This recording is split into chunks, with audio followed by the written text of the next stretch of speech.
Hello friends, in this video we learn Marathi translation of 8th standard lesson The Two Gentlemen of Verona means Veronaचे दोन सद्गृहस्थ. Writer A.J. Cronin has very well carved the idea of selfless help and explained the importance of dedication towards relationships in the story The Two Gentlemen of Verona. A.J. Cronin यांनी वेरोनाचे दोन सद्गृहस्थ या कथेतून निस्वार्थी मदतीची कल्पना अतिशय उत्तम प्रकारे मांडलेली आहे आणि त्याचबरोबर नात्याप्रती असलेली निष्ठा व केलेले समर्पण सुद्धा यांचे महत्त्व इथे उद्घृत केलेले आहे. The story revolves around the two boys named Nicola and Jacopo, who do numerous things to earn money only to pay for their sister's treatment who suffers from tuberculosis of the spine. आणि ही कथा वेरोनाचे दोन सद्गृहस्थ Nicola व जॅकोपो या दोन मुलांच्या भोवतीच फिरते, जे मणक्याच्या क्षयाने ग्रस्त असलेल्या आपल्या बहिणीच्या उपचारासाठी पैसे उभ्या करण्यासाठी अनेकविध उद्योग करीत असतात. The story begins with the narrator driving down the foothills of the Alps. Here is when he first encounters the two brothers selling wild strawberries. आणि ही कथा हा कथाकार आल्प्स पर्वताच्या पायथ्याशी गाडी चालवत पोहोचतो आणि तिथून या कथेची सुरुवात होते. इथेच तो गावरान स्ट्रॉबेरीज विकत असलेल्या या दोघा भावांना प्रथम भेटतो.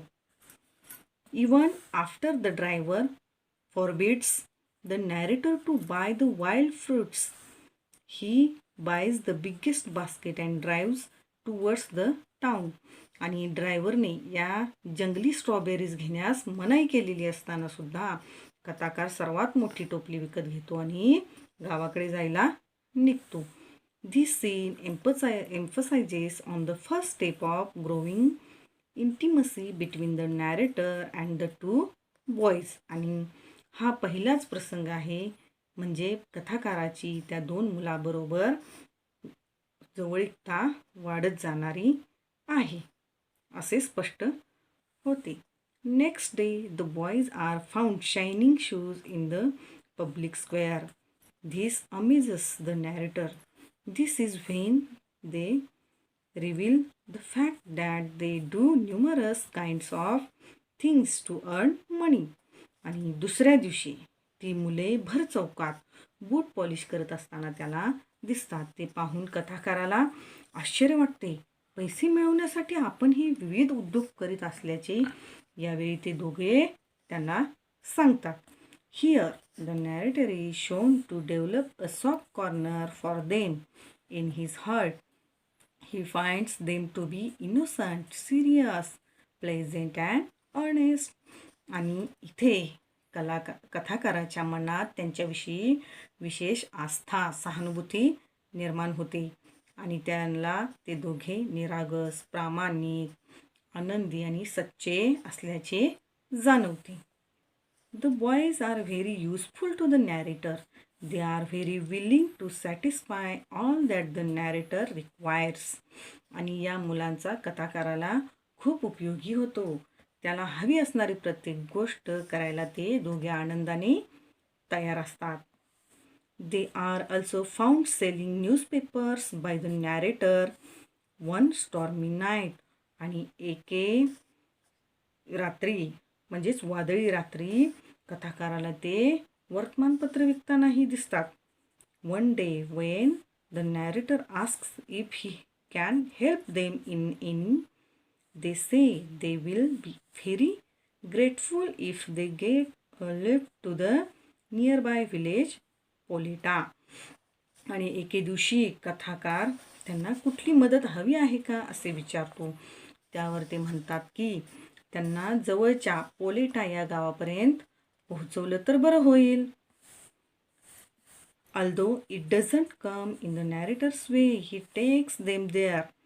आणि कथाकाराच्या वाटेवर ते गाव येत नव्हते तरी सुद्धा तो त्यांना तेथे घेऊन गेला. The boys get down in a building and ask them the narrator to wait in a nearby cafe until they return with an hour. मुले एका इमारतीपाशी उतरतात आणि ते तासाभरात परत येतो आणि तोपर्यंत तुम्ही थांबा असं सांगून आणि जवळच्या कॅफेमध्ये बसा असं सांगतात. Eagerness leads the narrator to follow the boys up to a place which is actually a hospital. पण कथाकाराची उत्सुकता वाढलेली असते. त्याला त्या मुलांच्या मागोमाग त्या ठिकाणी घेऊन जाते. ते खरे म्हणजे एक हॉस्पिटल असते. On peeping through a room led by a nurse, he realizes that boys are talking to a girl who resembles them. आणि एका नर्सने दाखवल्यानुसार एका खोलीमध्ये डोकावून पाहिल्यावर त्याच्या लक्षात येते की ती दोन मुले त्यांच्यासारखेच दिसणाऱ्या एका मुलीशी बोलत आहेत. He does not feel like intruding and thus ask the nurse the details about the boys. आणि न विचारता आत घुसणं म्हणजे योग्य नाही आणि त्यामुळं तो त्या नर्सला त्या मुलांच्याबद्दल माहिती विचारतो. This is when the nurse tells him their heart-rending story about their father being killed in a war and their home being destroyed in the war and their sister suffering from tuberculosis. आणि nurse त्याला त्यांचे वडील युद्धात मारले गेल्याची आणि त्यांचे घर युद्धात उद्ध्वस्त झाल्याची आणि बहीण पाठीच्या क्षयरोगाने आजारी असल्याची हृदयद्रावक कहाणी सांगते. The brothers live in a shelter and literally starve only so that they can pay for their sisters treatment.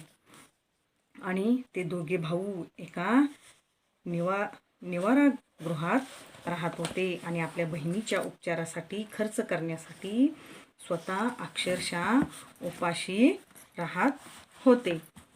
So keeping a secret and helping their sister they have shown that war has not shaken their spirit. आणि त्यामुळे गुप्तता राखून आपल्या बहिणीला मदत करीत त्यांनी युद्धामुळे आपली उमेद खचलेली नाही हे त्यांनी दाखवून दिलेले आहे. They are noble and gentle and great human beings in their own special yet subtle way. आणि ते दोघे अतिशय थोर आणि उमद्या मनाचे मनुष्य होते आणि त्यांचे कार्य विशेष असूनही ते स्वतः अगदी साधे राहत होते. This story distinctly talks about how true the amplification says, where there is a will, there is a way. आणि या कथेतून आपल्याला एक विचार प्रकर्षाने अधोरेखित होतो की जिथे इच्छा असते तिथे मार्गही असतो.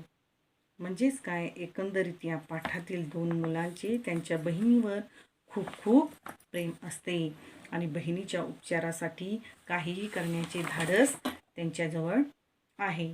आणि वडिलांचा आधार हरवला असतानाही त्यांनी केलेला हा संघर्ष नावाजण्याजोगा आहे. इतक्या लहान वयामध्ये ते एक उत्तम व्यक्ती आहेत, आदर्श बालक आहेत हे सिद्ध केले आहे. म्हणूनच ए.जे. कोनिन यांनी या गोष्टीला नाव दिले आहे the two gentlemen of Verona, म्हणजेच वेरोनाचे दोन सद्गृहस्थ. थँक्यू.